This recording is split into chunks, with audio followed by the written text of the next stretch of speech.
Welcome, students. Welcome to the English Club, where search comes to an end. Today's topic: prepositions. Definition: a preposition is a word which connects a noun phrase, pronoun to another word, that is noun. In simple terms, we can understand that preposition is a word which tells the exact position of a noun. Kindly note this: we will deal with only a few basic prepositions. There is a few basic and confusing prepositions. We are not going to deal with n number of prepositions are there, so we are not going to deal all those things. Just only a few which are important and which are confusing at the time of spoken English also, and especially spoken English, and little bit about the written English. First, now please pay attention to these four prepositions: in, into, inside, outside. Now imagine that this is a classroom or this is a room. Suppose if anything is already inside, then it is considered as, or we need to utilize this in preposition. Example: students are in the class. Students are in the class. In the same manner, we also use the same sentence: students are inside of the class. So both inside, students are in the class. If we are considering into, when an action is taking place, example, teacher is entering into the class, means what? An action is going on. That means when an action, any kind of action from outside to inside, then we need to utilize this into preposition.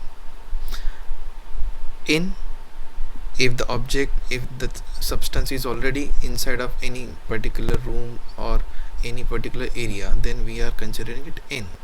And whenever an action of going inside, that is considered as into. Inside, if the things are inside, then we need to use inside, that is students are inside of the class. Outside, students are waiting outside of the class. Teacher is waiting outside of the room. Teacher is waiting outside of the cabin. In this manner, so inside and outside, in and into. These are the four basic prepositions. Next, now please pay attention: upon, on and across. First we will deal with across.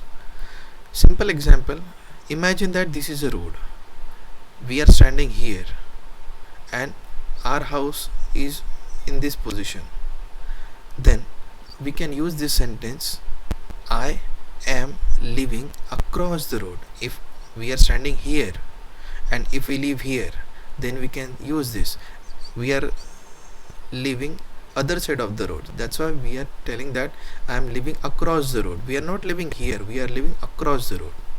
Or one is standing over here and one is standing over here, so we can say that my friend is standing across the road, means we are standing at this position. And if our friend is standing at this position, then we can say that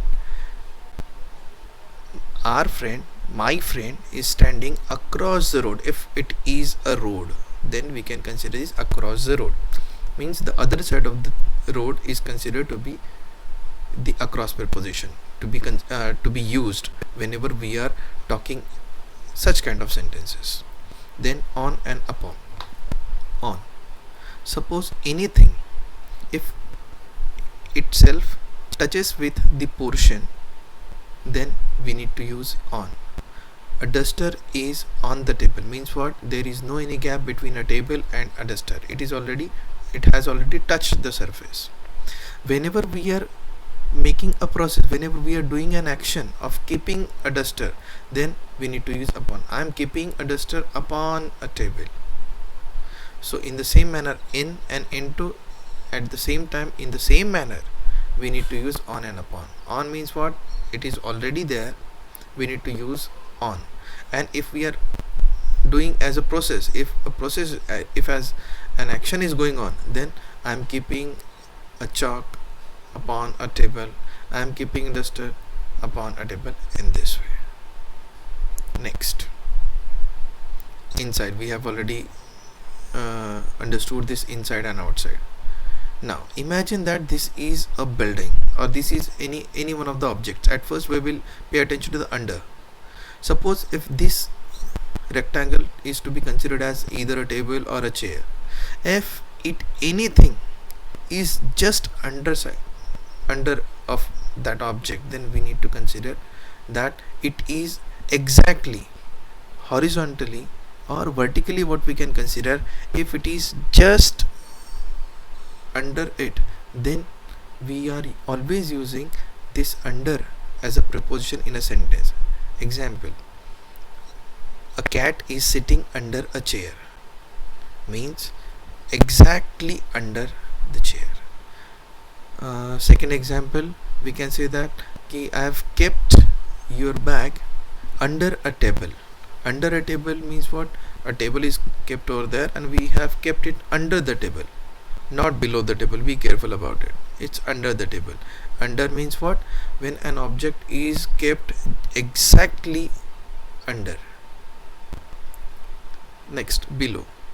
Below means we need to consider this rectangle as an apartment.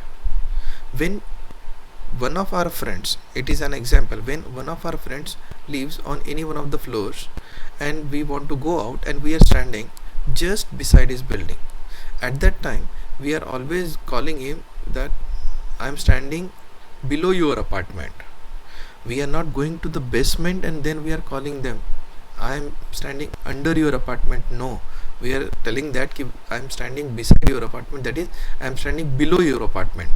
Beside is also used over here, but still especially below is used that a person is standing exactly beside of the apartment. That's why we are using it.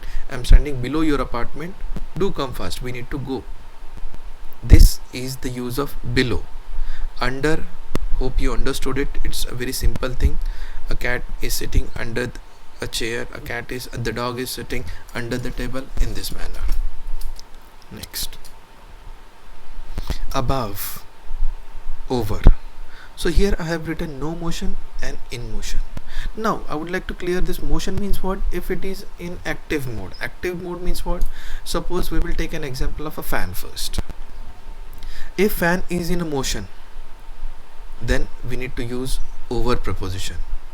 If it is in no motion means if it is in off condition, if it is not rotating, then we need to use above. How? Just pay attention to the sentence. The fan is above my head. What does it show? It shows that the fan is not in working condition. The fan is not rotating. It doesn't have any motion. That's why we have used here above. But suppose if it is in a moving condition, if it is rotating, then we need to use the fan is over my head. Especially this above and over is used in spoken English, because in spoken English your doubt should be very clear. So above means whenever there is no motion, and over means whenever there is a motion. Motion means an action. If it is in active mode, then we need to use over. If it is not, then use above. This is the simple term. Suppose if we are talking about an LED bulb, a bulb, there is a bulb above my head. Above my head means what? It is in an off condition. It has already it doesn't have any kind of light over there. Whenever we are switching it on, then a light is over my head. An LED bulb is over my head. What does it mean? It means at the time of speaking it was showing light, or it was in on condition. This is the simplest example. Next, now in front of, behind and along. First we will deal with this along, because behind and in front these are interconnected. Now along, especially along is used whenever we are walking, especially along the sea beach or any river. Now in which manner? Pay attention to this two-sided arrows. Whenever we are walking from one of any object, it might be a river, it might be a sea, it might be a lake, then if we are walking just beside of it from one end to another end, then we need to use this along. We are walking along the river. Walking along the river means what? Side by side. At other side river is flowing, and the other side we are walking, so we need to use this word along. Next, we are walking along the sea beach. Along the sea beach means simultaneously the sea is also over there, we are walking along it. That means. Next, in front of and behind. In front of is also a phrase. In front is a preposition. So in front and behind. Now in front of is a particular phrase which is used here. Now for this I have used this in front of. This is an object. This is a building. If we are standing just in the front side, then we need to utilize this in I am standing in front of a mall. Suppose this is a mall, and if we are standing at this particular position, and if one of our friends who is standing behind the mall, then if he calls us, then we need to say I am standing in front of this mall. And what would be the location of your friend then? He will say I am behind the mall. Behind the mall means what? Exactly the backside of mall or any theater or any one of the buildings or any one of the apartments, whatever it may be. Behind means exactly at the backside, and in front of means what? Exactly on the front. This is the shortest method to understand these confusing prepositions. Next, the most important where we are confused, this is specially for written English, because we are always committing mistakes while writing. Now since for a specific time period means what? We know the exact time, exact period when this action took place. Example, since evening, we know the evening. Since childhood, especially childhood is given here. Childhood means what? When you were child at that particular moment. Since 1986, an year is given here.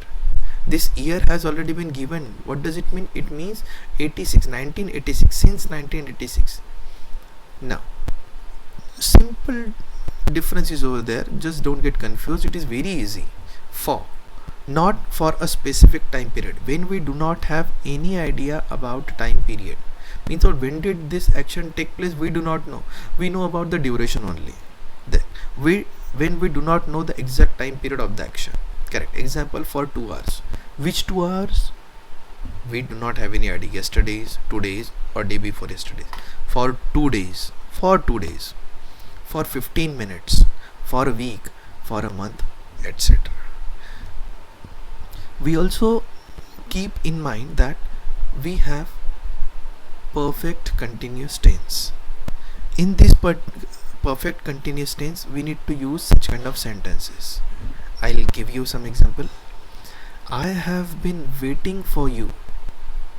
I have been waiting for you for last 2 hours. I have been waiting for you for last 2 hours.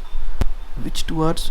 Morning hours, evening hours, we do not know, but still present perfect continuous tense has been used by me now.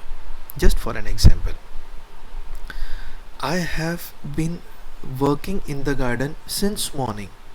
I have been working in the garden since morning.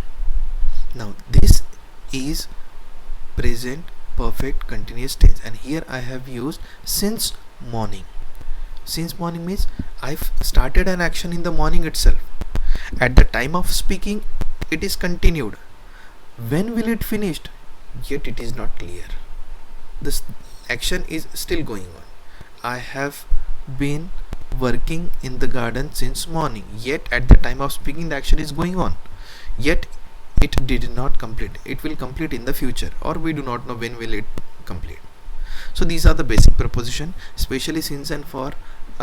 These prepositions are used in perfect continuous tenses in the spoken itself. Hope you understood the basic prepositions. Thank you very much for watching this tutorial. If you have any doubts, kindly put a comment over there or feel free to ask questions.